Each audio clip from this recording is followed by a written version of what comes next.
Each week, nearly a dozen movies are released theatrically. 40 films a month, more than 400 a year. That's a plethora of cinema. Too much cinema. You'd have to be an addict to see all that, but don't fret. We've got you covered. This is CinemAddicts. Hey everyone, what's up? It's a new week of CinemAddicts. This is CinemAddicts episode 31. I'm Greg Srisavasdi. That's Eric Holmes. Eric Holmes said I have jazz hands. I don't know. I love jazz, but I'm going to talk about jazz in a second because Eric and I and Bruce, we have a bunch of movies to cover for the week of Friday, July 10th, 2026. The movies we are reviewing this week include The ISO Thief, Night Nurse, that's Bruce's review, and Reeling. Reeling is a very interesting movie. I can't wait to hear Eric's thoughts on that movie in a few moments.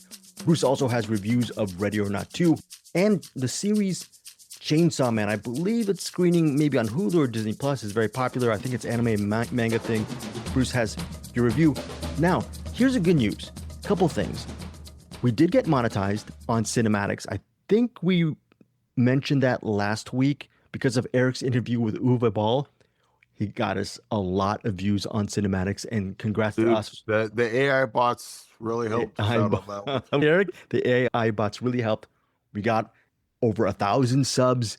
All we needed is Uwe Boll to direct a Mobile Suit Gundam movie. Combine those two. Right. That's going to be our podcast from now on, just Mobile Suit Boll, and then we're good to go. Just to grow our CinemAddicts YouTube channel, we'll just have manga, anime, and Uwe Ball. And if they're together, kill two birds with one stone. That would be freaking awesome. We'd get a ton of views. But also for that CinemAddicts YouTube channel, thank you guys so much for supporting us on that. Moving forward with our podcast, and I was telling Eric and Bruce this earlier, I think we will continue to focus on indie movies. We've always done this, but sometimes we will do reviews of movies that recently came out or came out a couple months ago. It's nice to have these reviews, but I think we're going to be lockstep every single week. Me, Bruce, Eric, we're going to try to get you 3 or 4 indie films, mainly indie films. Sometimes Eric or Bruce or myself will go out to a movie theater and maybe we might review a movie that came out the previous week. That's cool within that umbrella, but mainly for CinemAddicts, for you guys, we want to make it as value added as possible to make sure you guys watch or give you the option of seeing movies that are highly under the radar. And the movies that we're covering this week are definitely under the radar. They're not coming out. Maybe if they're coming out in theaters, they're not the big movies coming out, or they're not even coming out on Prime Video or Netflix, Paramount Plus, the big streamers. All that stuff is, I guess, however you want to see it, they might be top of the funnel movies. Me, Eric, and Bruce will want to cover some, hopefully, gems, like Bruce Purkey has always said, cinematic gems, or maybe movies that are... We certainly are going to be covering some gems this week. Okay, and a lot of these gems, that one gem that Eric is mentioning, we'll get to in maybe, 10, 15 minutes. You're going to have to really look to find this one. It's on digital, came out July 7th. Eric and I will have that review. That's the value-added thing that we're doing at CinemAddicts. No disrespect to the big movies, but if Eric and I just sat here and reviewed, what's the new Evil Dead movie? Evil Dead Burn or whatever that is. Okay. How many other podcasts and YouTube channels will be reviewing Evil Dead this week, Eric? What do you think? What is your take in the YouTube, TikTok? All of them. Okay. All of them. Can we put a number on all of them, Eric? I don't think we can because... Three. Oh, 3. Okay, 3. There's only 3 other ones. Okay, Eric just said 3. And Eric is being maybe facetious and truthful because it's half the truth. When Eric says 3, he forgot to add the 20 zeros after the 3. Okay? So well, yes. Math, the math thing. Factor of 10. Gotcha. Okay, but how many websites and reviews and YouTube channels and just bloggers, I don't know, how many people will be reviewing Reeling this week, Eric Holmes? See us and no, probably 3, legitimately 3. Okay, so with no zeros at them. Okay, the 3 other sites are legitimate or whatever, and we're illegitimate. No, but we are somewhat legitimate, sort of, but we're going to be amongst the fray. So lesser people are covering movies like Reeling as opposed to Evil Dead Burn, which will be covered. All that said, we want to give you guys some really obscure, indie, under the radar stuff every week. Which is why we're talking about Supergirl right now. It was fine. All right, moving on. I will say this though, and I'm gonna lay down the hammer on this. There have been times when maybe Eric and I and Bruce will start watching a movie and we would stop and say, okay, this movie is not for me. I'm gonna let Greg watch it, or I'm gonna let Bruce watch it, or I'm gonna let Eric watch it. We'll pass the buck because we're kinder to these movies. And I haven't told this to Eric. We will stop it because it's not a movie for us. I am going to pitch to Bruce and Eric, as much as we love indie films, 10 minutes or 15 minutes away, if it's not a movie for us, we respectively will take that medicine. And if we don't like it, as much as we love these indie and gem films, we will give a bad review. 4-star Greg? Yes, that's still a part of me. But this might be 2.5-star Greg time. But that would have neither boded well for me nor Rose of Nevada. Rose of Nevada is one of my all-time favorites for this year. Let's just that's why I passed. I know because he sold it to me, and I went and watched it, and I got a half hour into it, and I'm like, I'm half hour in, and there's been 1 minute of storytelling that entire time. Okay. God, yeah. I didn't finish it. Maybe it becomes amazing later on, but it's a definite. It looked cool. It looked cool. The 16mm looked really good, but man, that director is not a good storyteller. Oh, you ever have someone? Greg, let me tell you the story. Okay, first of all, look, there's a lamp right there. You can look at this coffee cup. Okay. Oh, you're looking. Hold on, Greg. Hold on. I'm going to tell you a story. All right. But man, look at that coffee cup. Anyway, you just go ahead and set that coffee cup down. Don't worry, I'll get to the story. Just sitting there. That coffee cup's over there. Right. And what? Nothing happens. So Greg, you ready to hear the story? Yeah, I'm ready. What's the story of the coffee cup that you're looking at? It's gonna be about 10 minutes before I get into it. Don't worry. Get to it. You see how annoying this is. This is how I feel when I watch movies that do not get to the freaking point. I will say this in Eric's defense.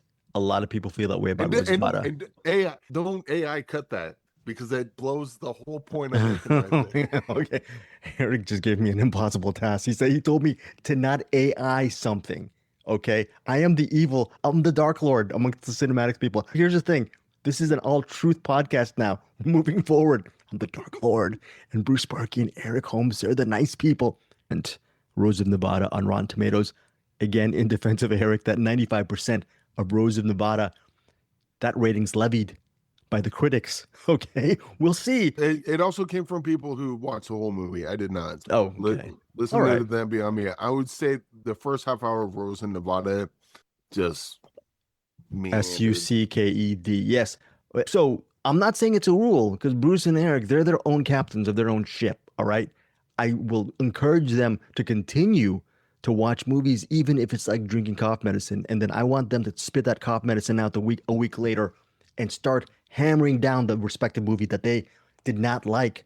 So we're going to really cover indie films, but we're going to cover them with hopefully an even eye. All right. An even eye. An evener eye. I'm not saying what? I'm sorry. Oh, Eric doesn't like I don't like this. I know Eric doesn't like this.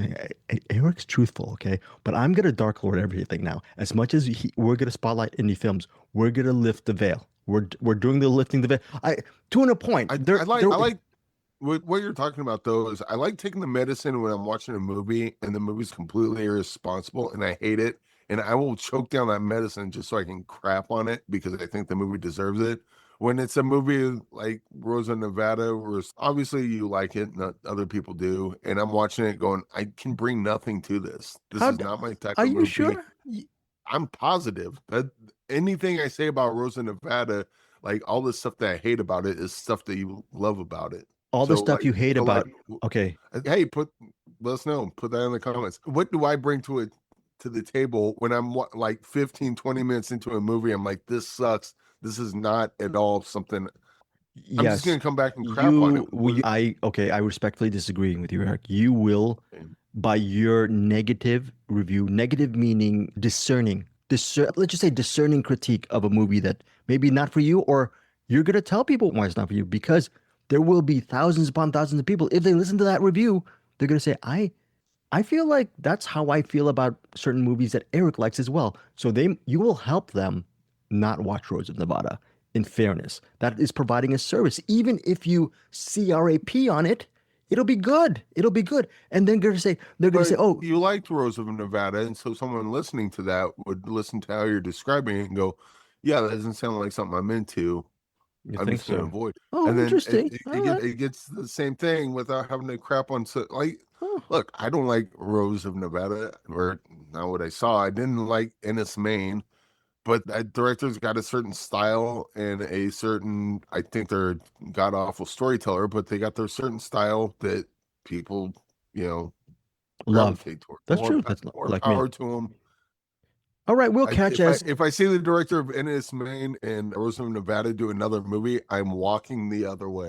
All I'm right. not a fan. The But good news. see that director make another movie and just go to like sink on poo. That's true. That's why I think a good diversity of reactions to a movie works. We're going to agree to disagree, and hopefully the twain shall meet most of the time where we won't have these problems as much down the road. Maybe if we do, then there's a fork in the road. We'll work it out. Everything will work. Now let's get to the movies. By the way, Night Nurse, I saw it. I really love it. That review is going to be handled this week by Bruce Purkey, okay? And he also has some night nurse thrillers that we will put on our CinemAddicts YouTube channel later on. Either that or Deepest Dream. We'll see later on in the week. But Bruce Purkey will get to Night Nurse over at the Cinematic in a few, along with his recommendations for the week. Now let's start off with a Western called The Isolate Thief. The Isolate Thief, here is a plot summary. Quote, one bitter cold winter during the Civil War, a young woman, played by Mackenzie Foy, she is the lone caretaker of a remote Union Army outpost. When a stash of stolen gold falls into her lap, a gang of outlaws, by the way, led by Sean Bean. These outlaws, they come looking for that stolen gold. As they turn her home into a battleground, she must stay one step ahead of them in order to survive. The movie hits select theaters, July 10th from Radial Entertainment. That is The Isolate Thief. I have a lot of really positive things to say about the movie. I do not know what Eric thinks about this Western, first off. Let's get to Eric's review and thoughts of The Isolate Thief first. The Isolate Thief. I don't quite understand what the title means. Same. But yeah. I was going to say, here's a non-spoiler because it's a non-spoiler because it didn't happen. I thought this was going to be like, I almost said that. This seemed like a Western that we cover. I thought this was going to be like a Western that we covered where we're watching the original Calamity Jane or something without realizing that it was that. I thought that's where I was going. Did not go there. But find some gold, hides it, and then Sean Bean and his cronies show up, and they basically been prisoner in their own house. And it's just, I don't know, what do you call it? Just building tension all the way through because they're, what do you call them, scoundrels or outlaws or whatever. I guess the same thing. But what is the name of the actor that Odeya Rush? Odeya Rush. She's another one of the women who is involved, the stranger who's involved in this whole thing. I freaking love her character in this. She was just a complete badass. There was that bit where the one of the outlaws is in the room having sex with her. Some may say doing more than that, but she's a prostitute. Actually, was she a prostitute? We don't want that's a question that probably will be answered later on in the story, Eric. Probably. With her character. It's just the mystery on who she is. When she's found, she is, I think, bleeding, or she is found amongst several dead bodies, I think. That's when the Mackenzie Foy character helps her. She helps nurse her back, and she brings her back to that domicile, to that outpost. So her character... I guess the question I had there was she actually a prostitute, or did they just treat her like one? That, again, I think that goes into spoiler territory towards the end. All right. So you're gonna figure that out. Yeah. She's a mysterious woman. You see these guys, and they're just being like progressively worse and progressively worse. And then Odeya finds something out, or at least she knows something's going on that Mackenzie knows about, and then says, "I know this, and we need to." Basically, Odeya's whole thing is we need to just keep our heads down, and then when we find the right time, we need to strike and kill these MFers. Yeah. and I don't know, it's a spoiler after that, but that's set up, and then it leads to this giant, you know what? Things get found out and it leads to a giant fight at the end, and that part was cool. Yeah, that's it. The showdown's inevitable, like any Western, and the Yeah. movie itself is a pretty much a battle of wills between these criminals, these outlaws, versus these two women. It is a little bit of a battle of chess, but then, like I, Eric said, there's the inevitable showdown towards the end, and then, like Eric likes to I say, would stuff s- happens. Yeah. I would say this fits right in with the Old Henry and the Place of Bones. Like, I think Old Henry and Place of Bones is better than this, but this one's still really good. It's been a while since I got that scene getting pumped up for as I did with Place of Bones or Old Henry. And I didn't quite get there with this, but I got real close to it, and that was good enough for me.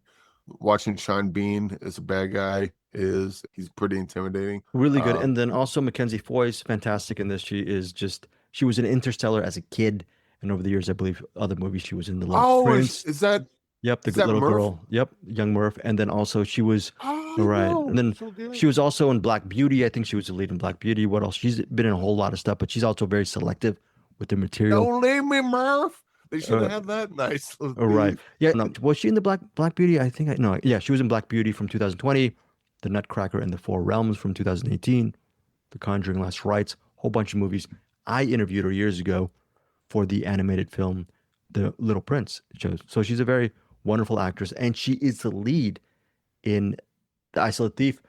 It's great to have her as a lead, and you're locked into her performance and what she's going to do to survive these days when she is, like Eric said, held captive. But it's a weird being held captive because they're not outwardly no spoilers, but from the get-go and for a substantial part of the movie, they're not actively hostile towards her. They're just, their presence, though, is very dominating within the outpost. Okay. So she's trying to figure out where she doesn't want to piss these guys off too much. And she wants to they're being like quietly threatening. Exactly. Ooh, check out this gun.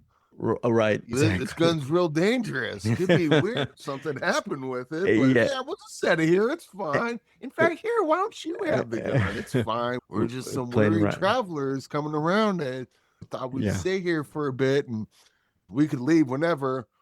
Oh, look at this gun too. I gotta look at all these guns. And Mackenzie Foy's trying to ingratiate herself into the character of Sean Bean's character because he's the leader, and she doesn't want to make sure she doesn't overstep her bounds with him. So that's just the premise of it. But then, of course, like any other Western, everything goes south. The hands are dealt, and then the fate of everyone is figured out in the end, which Eric and I will talk about the spoilers of The Isolated Thief as well this week. Not on this particular episode, but we will upload our video later on. Also, for our Patreon fans, okay, not Patreon fans, Patreon patrons, I interviewed Mackenzie Foy a couple weeks ago. I asked her about the ending of The Isolated Thief. That video audio is exclusive to our CinemAddicts Patreon community. So you'll get that this weekend as well. Just some exclusive stuff from Mackenzie Foy. And that's great that I was able to ask her. And then, yeah, that's great. I was thinking there was one more thing. Also, yes. Joey Pantoliano's in it. Yeah, he was the first one. We can't mention who the first one is, but there's the first one who enters the home, and that is played by Joey Pantoliano. Right, yeah. But Greg, I didn't even realize till just now when I'm looking at the cast. Yeah, exactly. I think that's just how good this cast is. Sean Bean, I recognize immediately. Yeah. Mackenzie Foy, Joe Pantoliano. Yeah. It's just a good cast. And it's a good cast, and like they settle into like even Sean Bean, like I know that it's him, but like his accent he's got in this, and he really sells his character. I think everyone's just on it with this one. Yeah, you're right. Abeyta Rush, I want to see a movie about her character. Yeah, you should see just a separate movie about her character, because her character is freak. When she says, "Oh, it's just us two girls against those cold-blooded men," who told you I wasn't cold-blooded? I'm like, exactly. She's very good in this movie. Abeyta Rush. She's also a lead actress. She's been in a whole bunch of movies as well. Apologize for that if you guys heard that. That's a little notification I got from my iPhone. But The Isolated Thief, Eric mentioned Old Henry. it is similar to Old Henry in the sense that both of these movies are sparse westerns, meaning there is a locked on location. There's the home and the outer ranges of the home a little bit. There's the harsh climate, and there is a little bit of the forest area as well.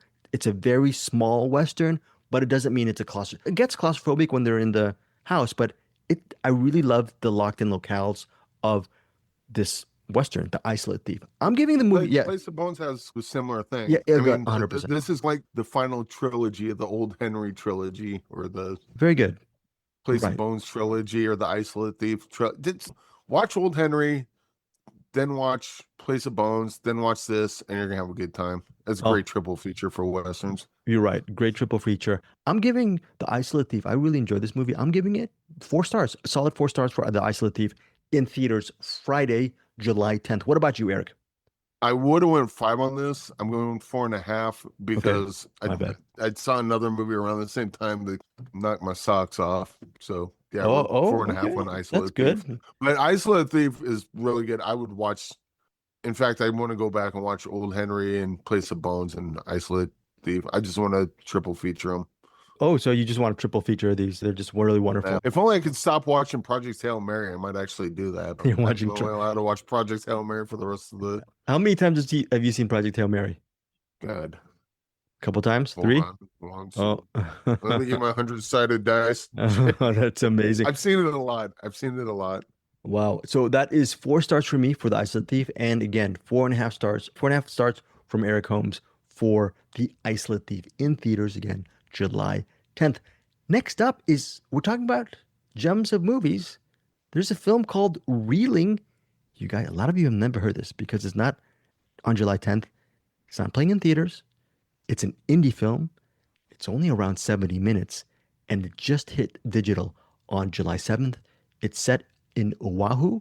This guy named Ryan, he comes home to his seemingly close family and friends, but as you can tell, there's an opening Steadicam shot where he walks into the home and everyone is treating him with kid gloves, meaning, or they're even avoiding him or trying to be a little bit nice, but you can tell they're a bit standoffish on Ryan. And Ryan becomes understandably uncomfortable when he starts having that reunion with his family.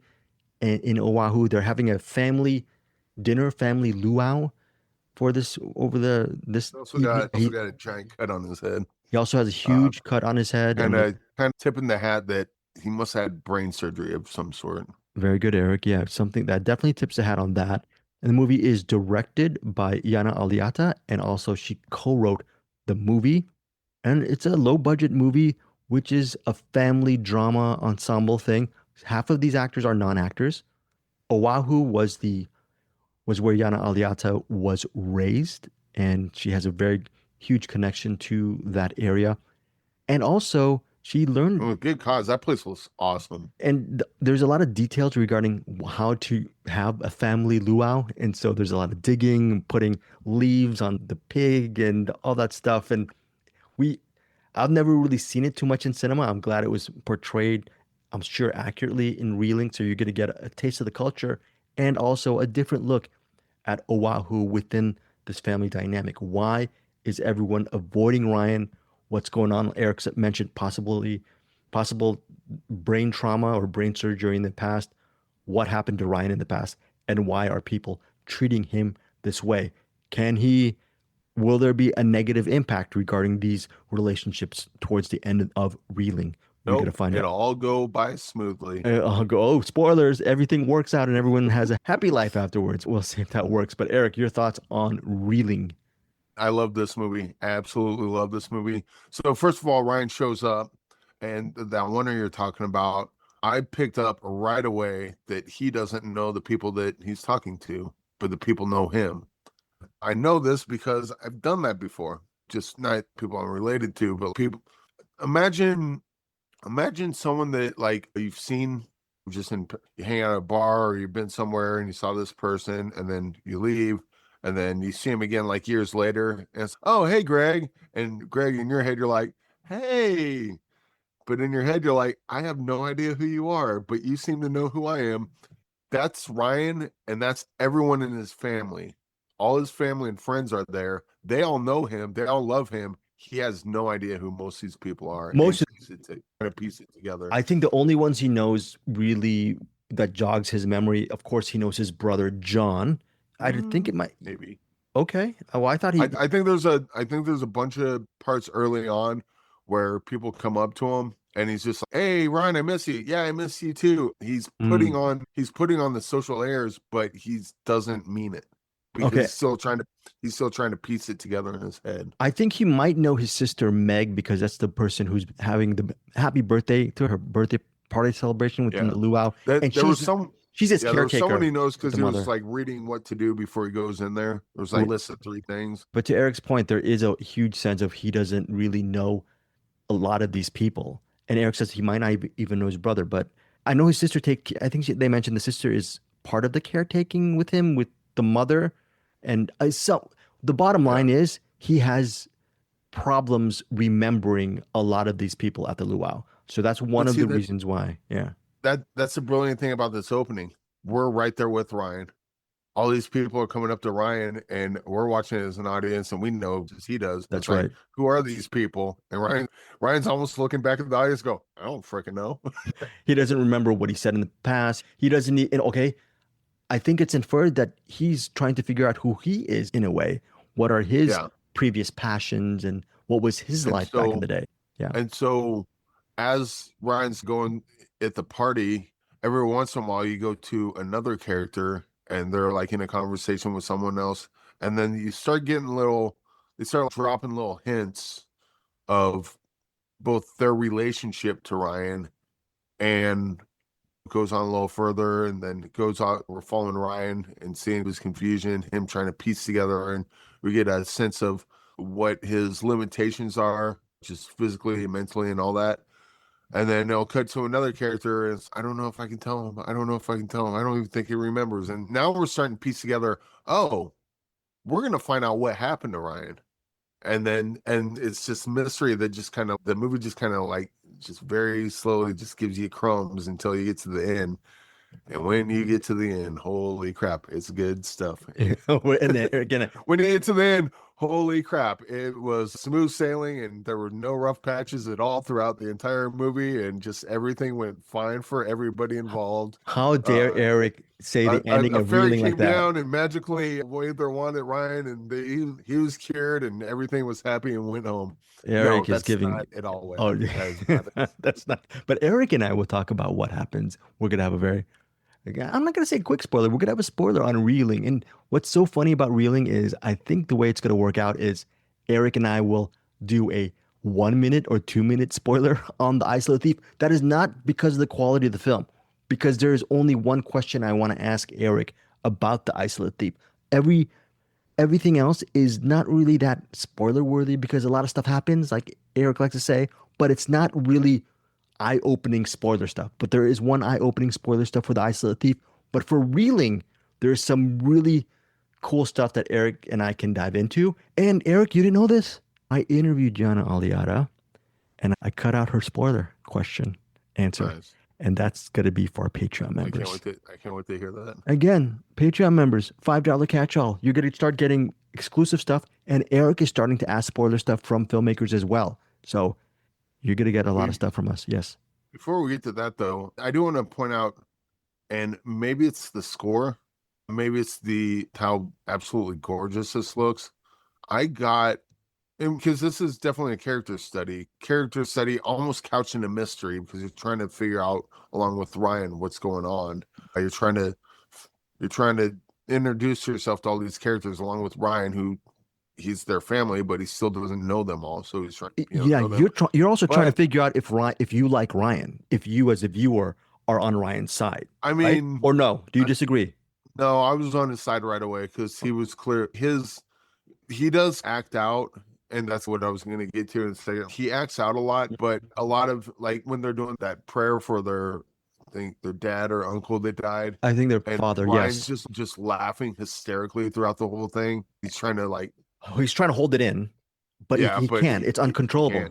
He can't. And then I think it was his sister's. Don't worry, it's his brain. He can't help himself. And they're trying to have this real peaceful moment saying goodbye to someone that died, and he's laughing through the whole thing. And then, and then that's another thing. You get to see them react to here. They know that he can't help himself, but it still doesn't change the fact that he ruined the moment, or he's, And that's a hard thing, Eric, because you're thinking we try to be empathetic, but what happens when it sounds so silly when you say they ruined the moment, but that's a human thing. You're ruining a moment of grief. I want to be together with my family. I want to cry and have a serious moment about this person that passed away. Ryan, we love you. You cannot be here. You cannot hold yourself together enough. And not that we don't want you here, but you physically can't do the thing. But Eric, but you can't say that because you come off like an a-hole. Or it's also saying that, let's just say he was included and he does the laugh. Are you being an a-hole by continuing to get mad at him and shut him out? Or being empathetic and say, okay, the moment is ruined, but we understand you're part of the family. You see what I'm saying? I walked away and go, I told you this was a bad idea. So it brings up some great talking points, I think, the movie. But with how it looks, with how the score gets really intense in certain situations, and Ryan's sort of good acting, by the way. That lead actor is very good. Yeah, it's Ryan. Apparently, he was a terrific actor, but he didn't remember that. But drum roll, please. But I got really strong Punch Drunk Love vibes from this. I got Jesse Plemons vibes from Ryan Westwald, the person who he's so good in the lead. Like Ryan's character, what was his character's name in Punch Drunk Love? It was Barry Egan. Okay. Oh, very good. Yeah. Like Adam Sandler's character in there, he seems normal, keeps to himself until in Punch Drunk Love, his outbursts are due to just random anger. This one, Ryan's outbursts are just sort of random. They're not necessarily angry. They're just strange and not like socially awkward. But I think this and Punch Drunk Love share a lot of similar DNA. I'm not saying Eric's going to bump up his rating on this movie because he already has a fixed rating going into this. But I think, or I don't even know. It might start with 6 and then with 9. Okay, I'll say this. There's a couple of things I want to also mention. Eric was mentioning the score of the movie, the sound design. We also have to mention, Eric mentioned the Steadicam shot in the beginning. A big part of the movie is very immersive because there are oneers and tracking shots in this movie. So there is a very widescreen, all-inclusive look. So it's not a static shot over the coverage type of movie that you've seen a million times on streamers or movies, which no disrespect to those movies because that's how movies are shot. This movie visually, even with a low budget, is shot in a different way because, and I interviewed the director for this, she said that's what it visually called for. All that said, very interesting visually to look at. Eric mentioned the locations were beautiful too. So overall, all of these factors are going in. And last but not least, definitely not least, the movie is executive produced by Werner Herzog.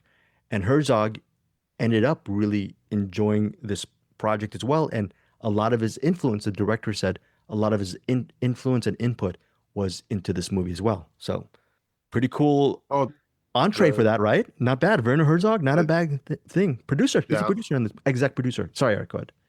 They also had, like, the opening shot was not the one. The opening shot was the waves crashing on that landscape shot with the waves crashing on the rocks. Thank you for that correction because that's a very beautiful shot, Eric. Very beautiful shot. And it comes up later too.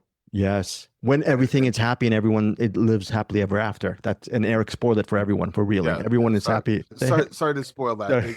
It ends with everyone has babies and all the babies grow up to have more successful babies. And and the economy is great. Everyone is treated fairly.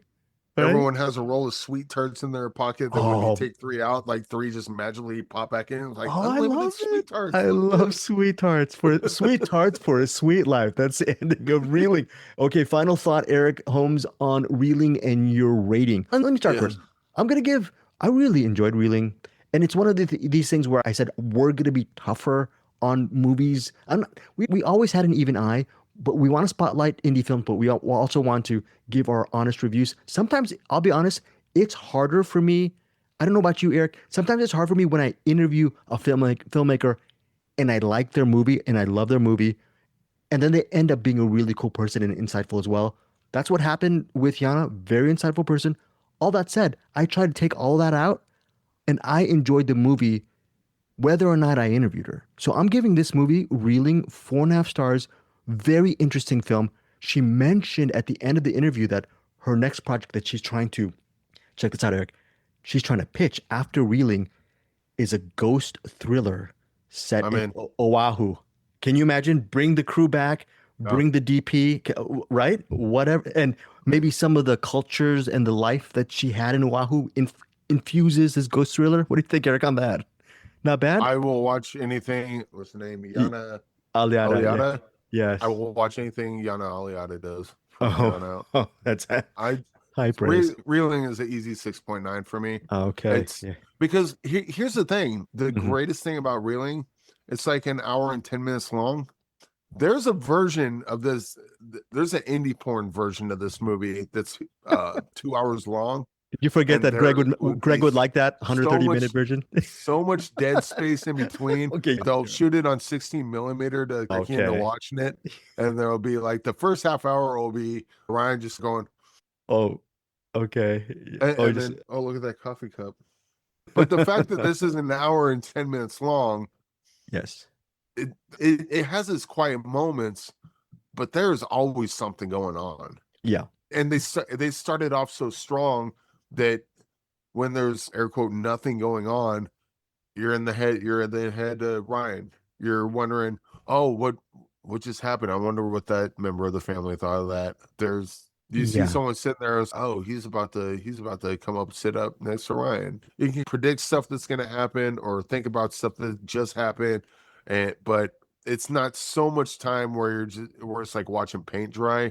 It's like the perfect amount of everything. I love that. It's got very good. It's got a drama. It's got its quiet moments, but it still moves. It's emotionally resonant. As someone that's got just my memory just keeps getting worse and worse. Like I can totally relate to a lot of Ryan's right away when he was just being introduced to his family and just got confused. Like I totally related to that. And then where it ends, which we'll talk about later on the Patreon. I love it. I can't wait to hear your thoughts on this movie. It's so good. If you don't like Reeling, we just don't agree. I don't know. But this movie's awesome. All right, Eric, enough praise from you for Reeling. My goodness, you love this movie so much. I need to rewatch it. Maybe another thing about Reeling that I love. All right, folks, you heard it. No, but plus all this stuff I said, on top of that, all this stuff I love about Punch Drunk Love, this has it too. Okay. So there you go. Eric Holmes, litmus test. What do you think of Michael Haneke's Funny Games, the original version? It's the same as the remake. Okay, but then what do you think of both of them? They're crazy. Are they good? You like them? Yeah. Okay. I asked Yana Aliada about to pick one of her all-time favorite films. She mentioned Haneke's Funny Games? The original version. Yeah. So she just wanted to tell you that. They're both funny games. Yeah, so I just wanted to tell you that. Just little side information. Anyways, Eric Holmes, 6.9 stars. Reeling, highly recommend it. It's currently on digital, so we will leave a link, our Amazon link. And if you purchase it, you get. And then Yana. Yes, sir. Aliada? Yeah? Yeah. Wherever their next movie is, I'm in. Oh, the ghost thriller. A ghost thriller set in that same location. Holy crap, that's going to be awesome. I believe it's actually set in her family house. It might be her grandmother's house. Might be, but it's a family house ghost thriller. Can you imagine that? Well, what was a movie? We saw another movie not too long ago where it looked awesome, and a lot of it came from, it was that post-apocalyptic movie where on the jet ski thing is Mad Max, but on boats, and they were doing that race. What was the name of that? I forgot that movie. It was an indie, not big budget movie. Like the lore wasn't great, the story wasn't great, but the world was cool. Yes, it looked awesome. It was like, how do you get this? And that's just where we live. I'm like, perfect. Oh, exactly. Right there. Yeah, and they some of the shots look AI or something because they look so beautiful. But that's like you said, where they live. Gianna's dealing with the same thing here. If that's where they live, and it's just right outside the door, like why wouldn't you take a camera out there and point it at crap and then you get good characters and good story on top of that? Fuck, double thumbs up. And I'm telling you, she said from the interview, Oahu as a place to film, quote directly from her, untapped potential. So wannabe filmmakers out there, filmmakers. Oh, check out Oahu, do some location scouting, see the film laws there. So how far you can get some maybe tax credits. I don't know. But anyway, I should have asked those. Maybe Eric should have done the interview. He would have asked some really good questions out of yada, yada. Yeah. Nothing more exciting than tax talk on That's true, Eric Holmes. All right, so that is it. Reeling, again, on digital. Check it out. Tell Eric Holmes what you think of the movie if you love it as much as he does. Also, The Isolate Thief is in theaters Friday, July 10th. We're going to be closing our show right now. Bruce Purkey's going to come up with his review of Night Nurse, the new movie Night Nurse, and he has a couple of recommendations, Chainsaw Man, and also, what was the other movie? Yes, he has, I'm completely spacing, Chainsaw Man and Ready or Not 2. Here's the problem, and that they had Now You See Me, the Now You sequel Don't. should Now You Don't. Wait until the third one, because they realized it was a missed opportunity. Ready or Not did not learn their lesson. Ready or Not, the second one needs to be called Here I Come. It's not difficult, guys. Oh, sorry, my DJ Osmo, I apologize. If you got to call it Here I Come, and then in really tiny things on the bottom, a Ready or Not story, no one cares. Just call it Here I Come. They'll figure it out. That's awesome. That is awesome. Or call Ready or Not, and then the next one, dot, Here I Come. We'll see the dot. Oh, this is the sequel. We'll put it together. Very good pitch on that, Eric Holmes. So Samara Weaving's in this? That's weird that she's in a movie called Ready or Not and a movie called Here I Come. I wonder if they're related. That is very good. Also, finally, Patreon members, look out this weekend. I will get to it. Spoilers straight from Mackenzie Boy from The Isolate Thief, and spoilers again from director Yana Aliada for Reeling. All right, and Eric and I will start doing our spoilers in a few. Thank you so much for supporting us over at Cinem. Now here's Bruce Purkey over at... Where is he? Eric Holmes, where is Bruce Purkey located? Where you at, Bruce? He's in the cinematic. Telling nice to go themselves. Welcome to the Cinematic.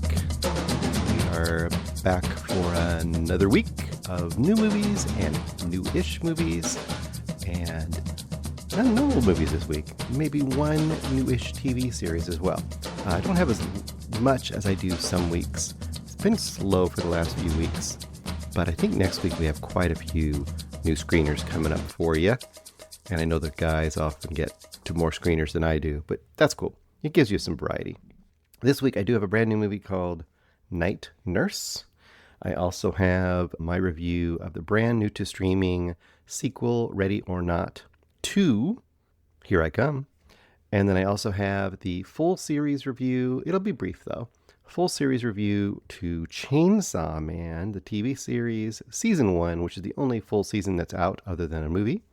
And I will only bring those 3 things to you this week, even though I did watch the last 3 movies of the Twilight series. And you're like, Bruce, what are you doing watching the Twilight series? That's what part of my time was used up on. My son and I, my oldest son and I, both enjoy watching bad movies together, especially if they're fun bad movies. And he had watched the original Twilight, so I went back and watched the original Twilight with him, and then we made a pact that we were going to work our way through the whole series. And now we have completed the entire Twilight saga for movies. And I will not review that here other than to say I could rank them all if you wanted me to. But there is a lot of good badness to be had in the Twilight series if you've never seen them. They are alternatively terrible and boring and horribly written, but also very funny in a lot of points when they're not supposed to be funny. And for those of you who do enjoy them in that way, you know what I'm talking about.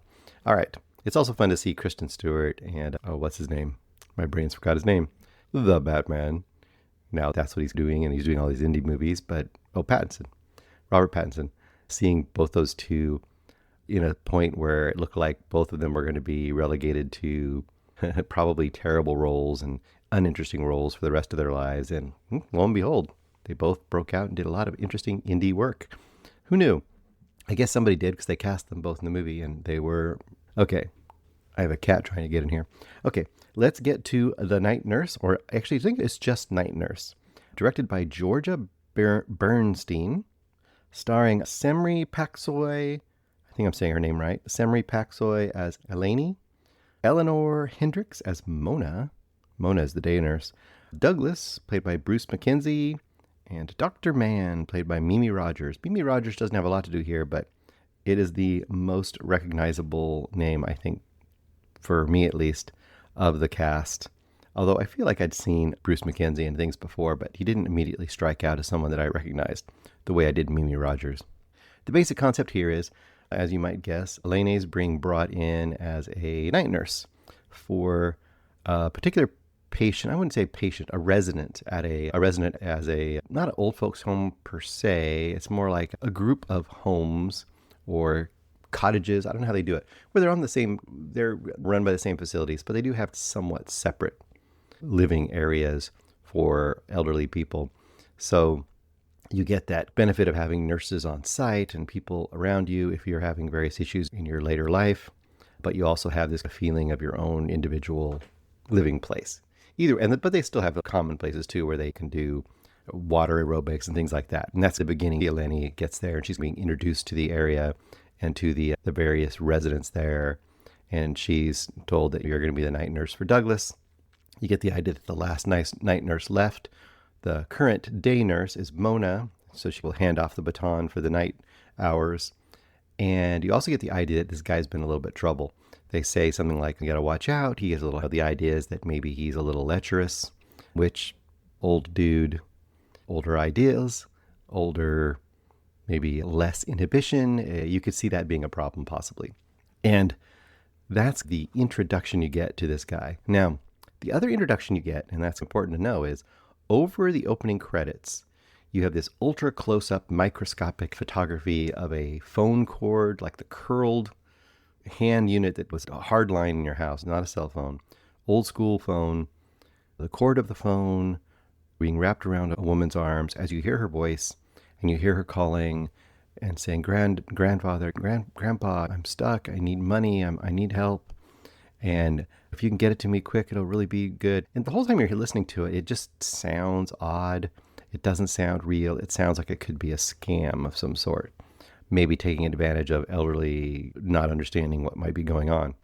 A common thing in the real world, right? Or older people sometimes get duped when they have good intentions, but they don't understand the newer scam techniques, or sometimes technology gets them.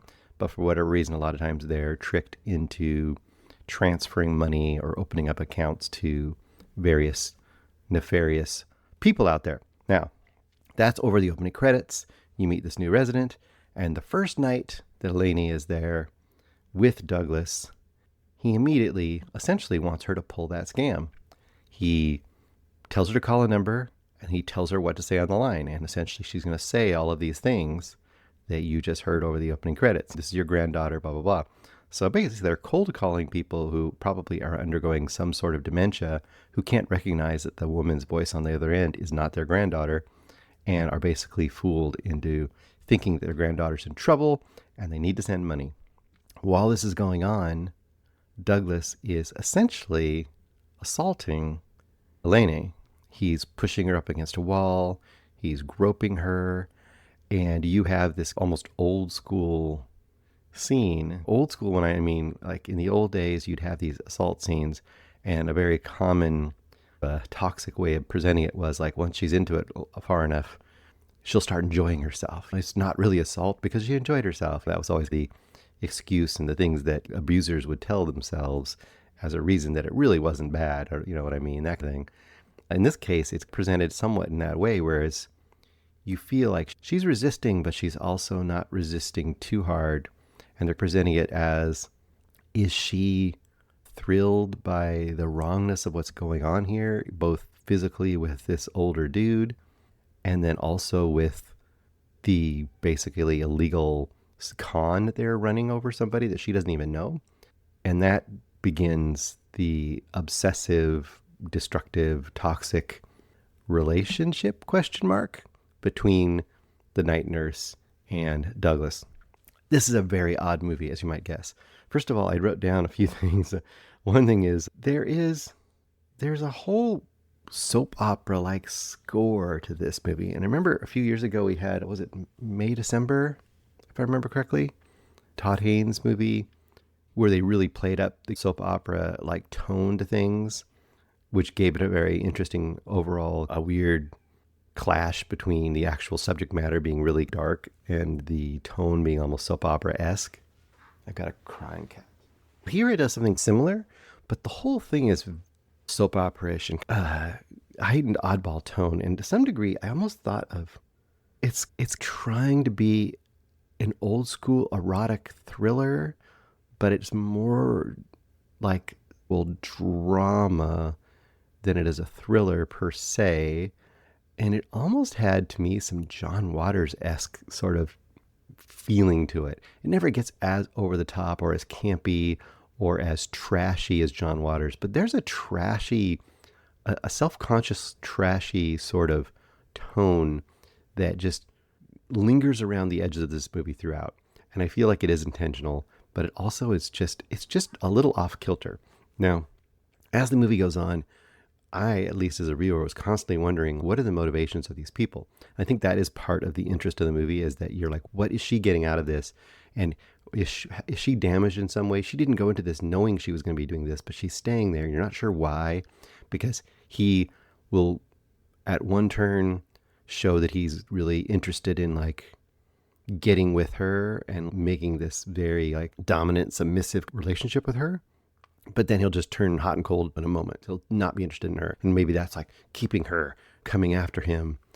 But also she is very passive, and she doesn't show exactly where she's at either. Is she hating herself for being interested and she can't admit it to herself? Because she doesn't really go wholeheartedly into the thing. She never talks about it.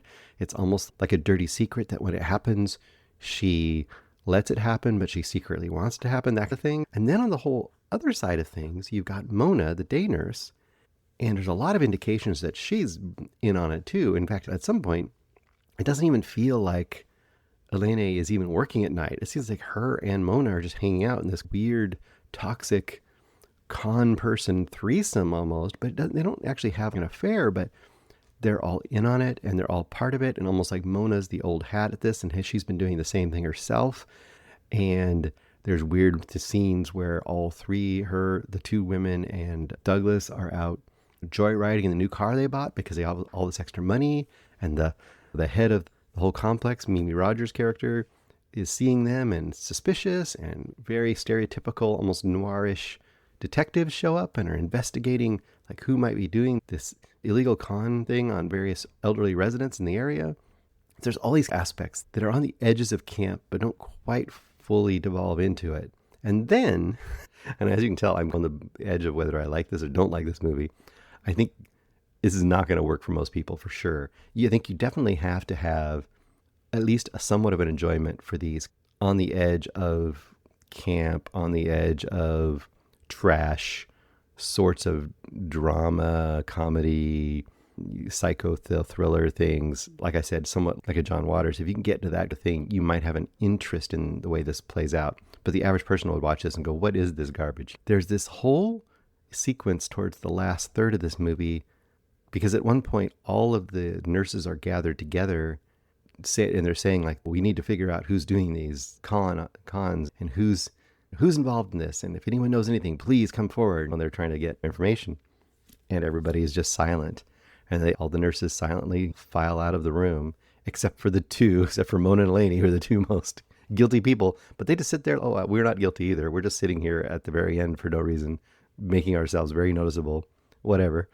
And then a few shots later, we have a whole bunch of nurses basically all having a drug-fueled party / maybe an orgy eventually with Douglas in his house, including like they're having IV drugs in themselves and stuff. It's very odd. And you're like, where did this come from? How many people are in on this? But are they in on it, or do they know? Is this actually happening?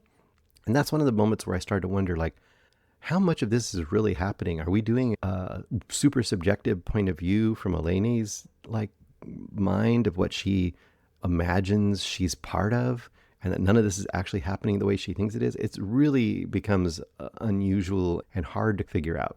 Now, what do I rate this movie? As you guess, I'm very ambivalent about it. I'm going to go 3 stars. I'm going to go just tip on the side of recommend, because I think for those people who like oddball, weirdo movies that don't quite have a niche that they totally fit into, like a little bit uncategorizable, and at least you feel like a movie's going for it in some certain ways.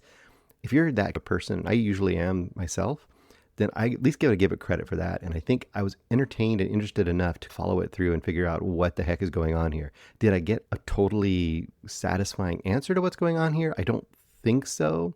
I guess at its heart, I would say it's about obsession and subverted desires that are destructive, that someone doesn't want to fully explore but can't resist because it become almost addiction-like. So it's some version of that.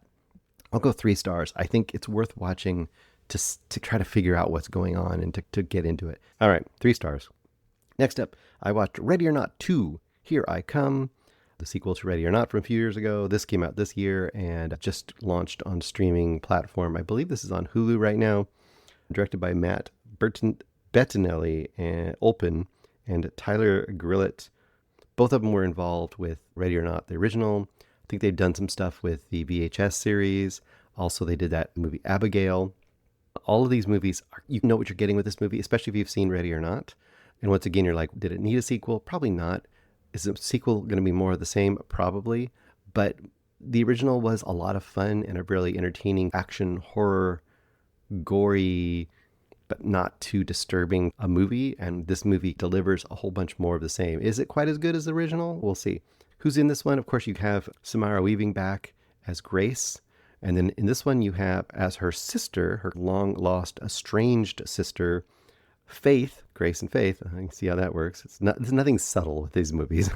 Played by Kathryn Newton. Kathryn Newton obviously is Lisa Frankenstein. She was in Abigail as well. Kathryn Newton is quickly becoming one of those genre actors that you see in a bunch of stuff and you recognize her, but you don't remember what her name was, but she always does a solid job, and I think she has a ton of charisma, and she really works well here as a sister to Samara Weaving. And whereas Samara Weaving has that almost starlet beauty, which makes her the chosen sister, you've got the idea of the Kathryn Newton is a little bit more of a normal-looking person, but she has equal amount of charisma, I think, and I really like Kathryn Newton in almost everything I've seen her in. And Lisa Frankenstein, to me, under at its time, and I think will age well. And Kathryn Newton really gets to shine in that movie. And she's been in a bunch of things and done really well. But I think she will continue to rise as long as she keeps getting some interesting roles. Also in here, you have Elijah Wood. You have Sarah Michelle Gellar with a small role. You have David Cronenberg and a whole bunch of people here. The only thing I'll say is there's a small spoiler here in the fact of, if you haven't seen the first movie, I don't want to give the basic idea away. If you have, obviously you'll know, but the basic little mini spoiler for the start of this movie is at the end of the first movie, Samara Weaving is the only one left from the entire in-law family. When she got married, they all are part of essentially a satanic cult that draws a card with the new bride or groom coming into their family. Depending on what the card picks, they have to play a game, which she picked the worst card, which means that they essentially had to hunt her down and kill her before dawn, or they would all be basically sacrificed to Satan. And she made it. Obviously, at the end of the first movie, it becomes this crazy, violent hide-and-seek game. She made it. She's blood-soaked bridal gown at the end of the first movie. All of the evil people have either been killed by her or blown up when dawn came by the satanic forces. And what you didn't know in the first movie is by doing that, it opened up a power vacuum in this demonic worldwide control cabal where the one family had run the entire thing or had ownership over the entire thing, with various other families just being pieces of the machinery. Because this hide and seek game went to the new person, it basically opens up who can be the new head family. So all of these other demonically connected families from around the world have to gather and have to fight and kill Samara Weaving to see who gets to be the new head of the whole shebang. Basically gets to run the satanic control of the world. The cabal, the conspiracy behind everything, a QAnon-ish sort of a thing. Of course, there's a whole bunch of class coding in here, pretty obvious. It's not like even trying to be subtle. It's just, it is what it is. The difference here is whichever family member kills her first will have control. So they're all racing to kill her.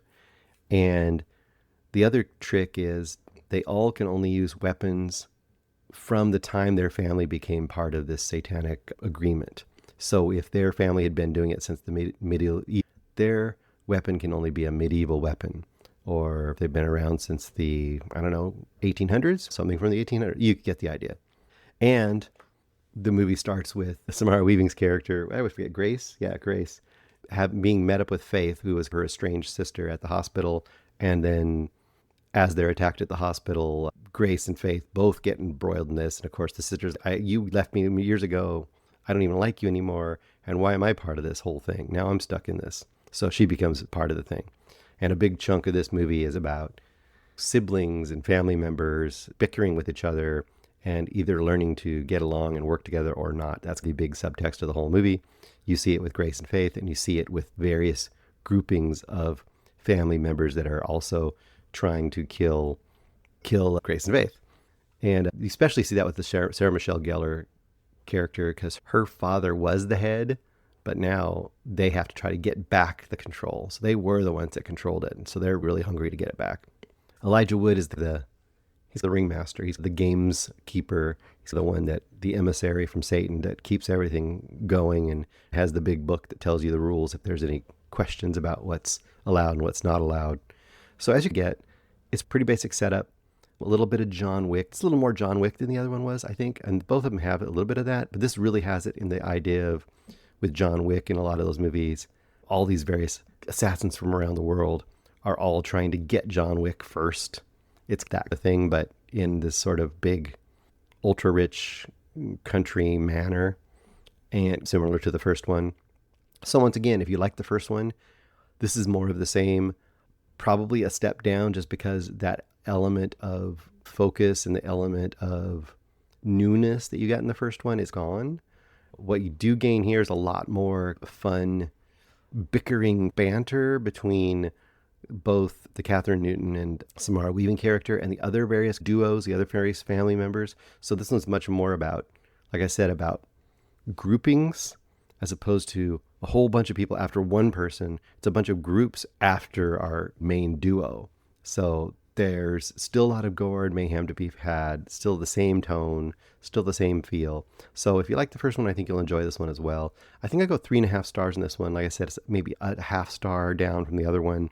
But this was definitely a good popcorn horror action sort of a movie that just, if you're in the mood for something like that, it'll fill the spot with some empty calories, but you'll enjoy it while you're there thing. Whereas I think that something like They Will Kill You, which I had a lot of similar DNA, that came out this year as well, and I reviewed I think a week or two ago.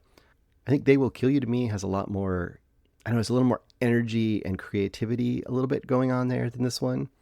So I would rate this a little lower than that as well too. 3.5 stars for Ready or Not 2, Here I Come. Once again, one of the most obvious titles you could get as well. Just, it could have just done something a little different, and I think it would have been a little more interesting. But boy, oh boy, do I love the two main leads here. Both of them, a lot.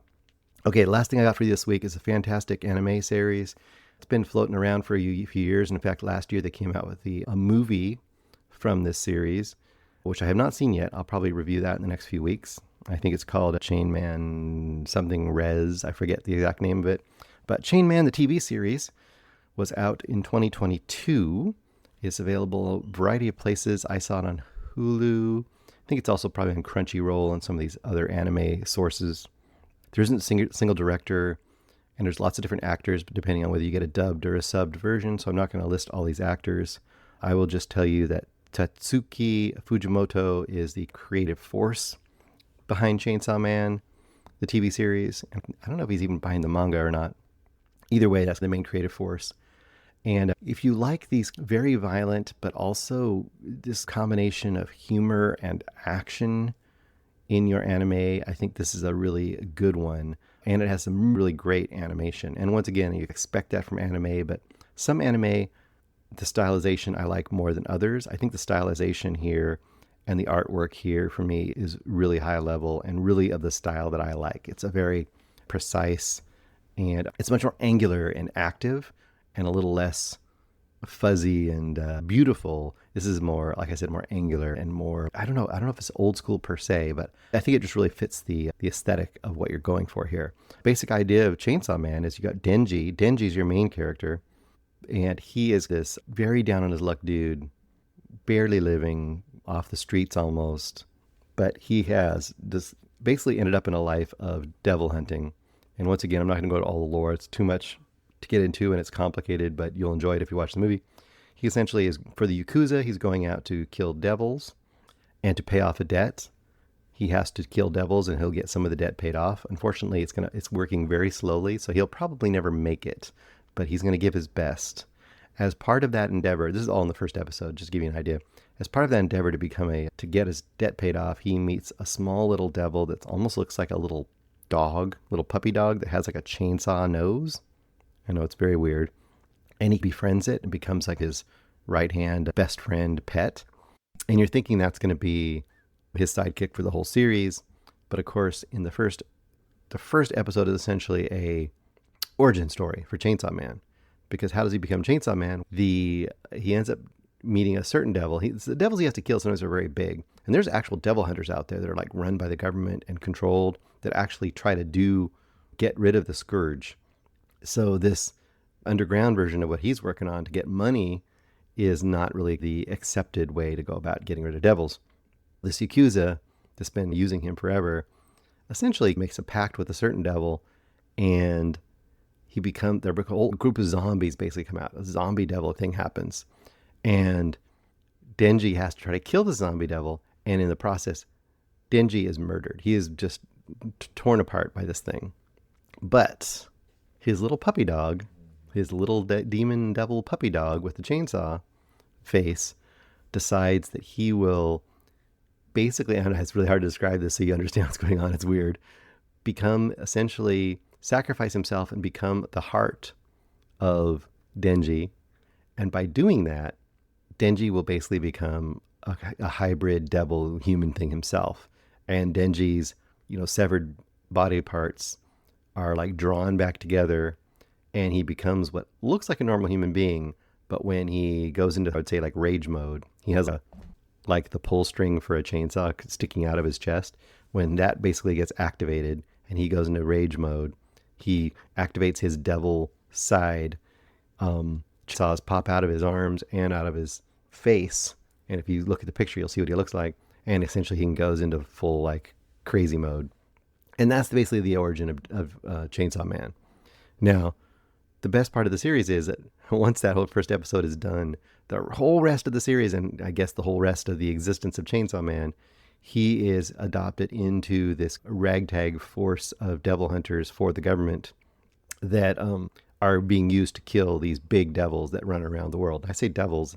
In America and U.S. culture, you think of devils as like the devil, Satan. Here, devils are more like demonic creatures of different sorts, and they're all very odd and weird and have different attacks and kills. So much more if you imagine like evil Pokemon or something running around the world. They have to go kill those things. He's got to catch them all in a sense.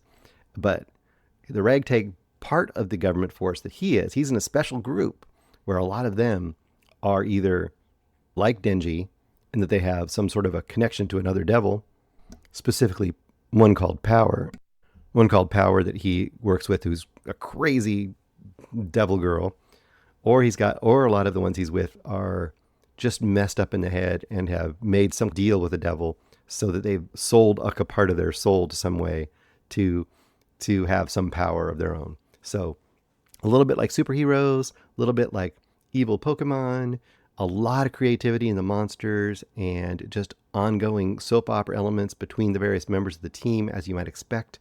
Especially what I enjoy about this is this thing, if it's made in America, a la, I don't know, Stranger Things or something, if this is made as an American version, the stakes would all be pulled away. Everyone would have plot armor. No one would they'd all be in threats all the time, but no one would actually die. But I'll tell you, you meet your 4 or 5 main characters here, and they all have their individual personalities.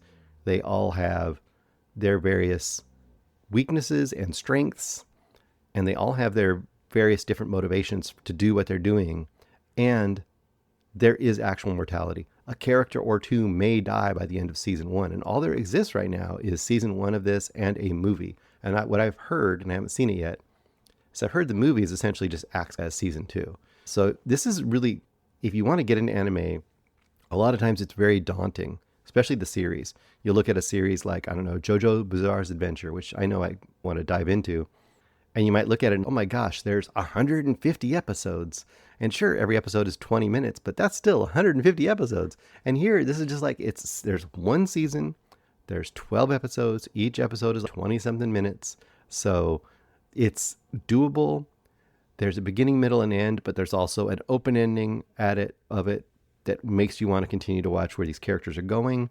But you also do get a fair amount of closure, and you definitely get some huge emotional character beats where certain characters that you have bought into or become connected to through the series will or won't survive.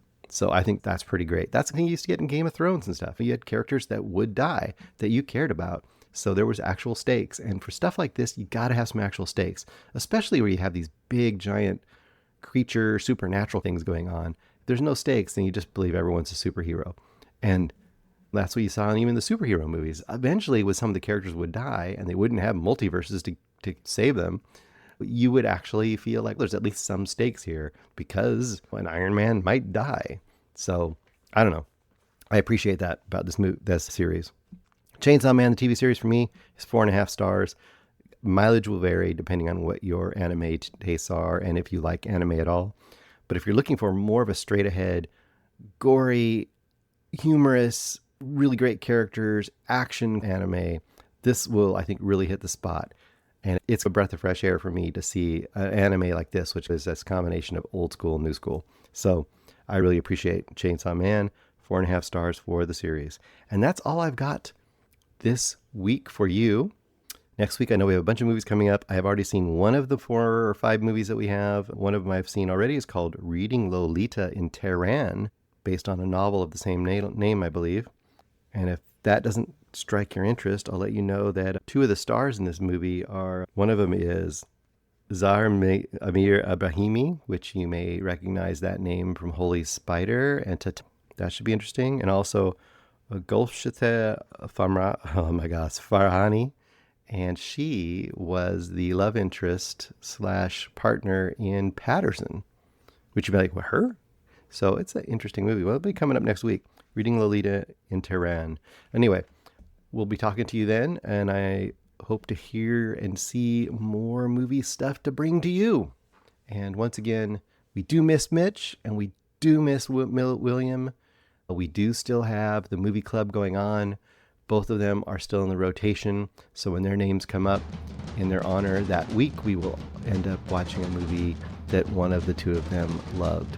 This week, though, we are continuing the movie club, and we are watching Train Dreams. And I forgot to write down who had suggested that, but Train Dreams is an awesome movie. Has been discussed here before and was definitely on my year-end list for some categories.